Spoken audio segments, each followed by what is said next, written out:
नमस्कार दोस्तों, स्वागत है आप लोग के अपने चैनल रुद्रा क्लासेस में। तो मित्रों, आज के इस वीडियो में हम लोग पढ़ने वाले हैं कक्षा 12 का भौतिक विज्ञान।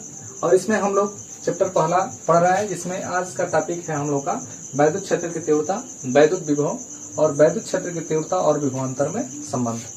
तो चलिए शुरू करते हैं। ध्यान से देखिएगा इस वीडियो को। यदि आप हमारे चैनल पर नए हैं तो प्लीज चैनल को सब्सक्राइब कर लीजिएगा। आइए देखते हैं पहला टॉपिक इसमें का वैद्युत क्षेत्र की तीव्रता। देखिए तीव्रता क्या होता है, ध्यान से समझिए।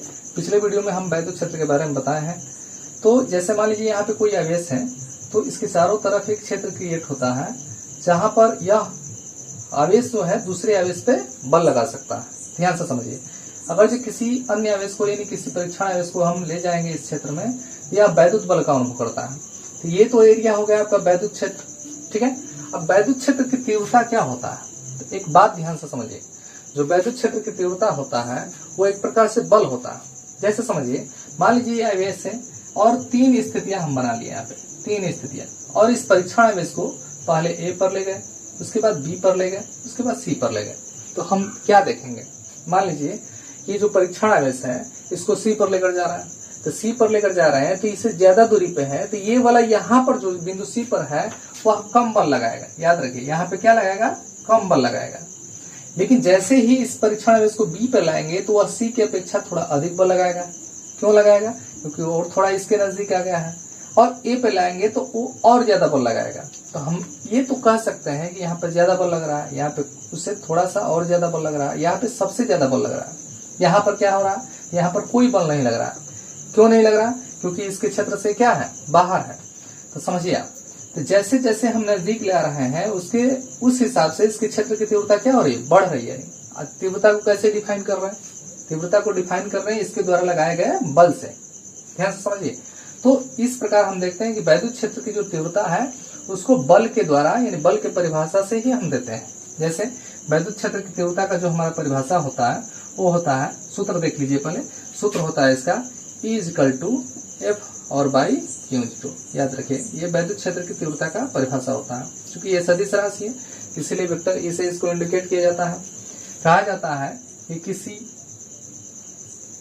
एकांक परीक्षण आवेश को एकांक परीक्षण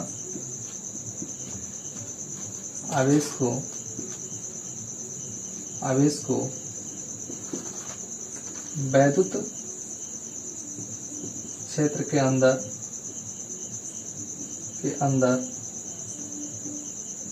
ले जाने पर उस पर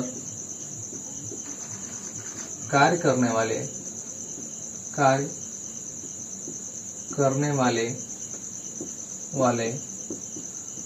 बल को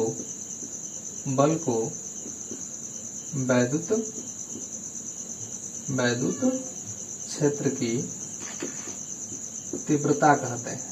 ये हुआ हमारा परिभाषा। ध्यान से देखिए, यहाँ से आप परिभाषा समझ सकते हैं। ये सूत्र केवल यदि आपको याद रहता है तो सरलता से परिभाषा आप दे सकते हैं। जैसे समझिए, यहाँ से कैसे हम समझ सकते हैं। याद रखिए वैद्युत क्षेत्र की तीव्रता कोई से इंडिकेट करते हैं। E बराबर हम लिखे हैं F बटा में होता है Q0। यदि Q0 का मान हम मान लेंगे 1 कूलाम। याद रखिए Q0 का मान क्या मान लेंगे, 1 कूलाम। तो E जो होगा वो F पे क्या हो जाएगा, बराबर हो जाएगा। E किसके बराबर हो जाएगा, E आपके F के बराबर हो जाएगा। तो कैसे परिभाषा देते हैं, ध्यान से समझिए। E F के बराबर कब हुआ, जैसे E हो गया वैद्युत क्षेत्र की तीव्रता और F हो गया आपका वैद्युत बल। तो कैसे परिभाषा देंगे, किसी एकांक परीक्षण आवेश को जब किसी वैद्युत क्षेत्र के अंदर ले जाते हैं यानी उसके अंतर्गत ले जाते हैं तो उस पर कार्य करने वाला जो बल है उसी बल को हम वैद्युत क्षेत्र की तीव्रता कहते हैं। ठीक है, चलिए अब इसका मात्रक देखते हैं। मात्रक कैसे निकालेंगे, तो याद रखिए इसका मात्रक निकालेंगे। ऊपर जो है बल दिखाई दे रहा है तो बल का मात्रक क्या होता है, न्यूटन होता है। नीचे आवेश है तो आवेश का मात्रक क्या होता है, कूलाम। तो इसका मात्रक हो गया आपका न्यूटन प्रति कूलाम। बीमा निकाल सकते हैं आप, सिंपल है। और बीमीय सूत्र भी निकाल लेते हैं, बीमीय सूत्र। तो बीमीय सूत्र इसका कैसे निकालेंगे, तो बल का बीमीय सूत्र क्या होता है, mL/-2 और आवेश का बीमीय सूत्र होता है आपका AT।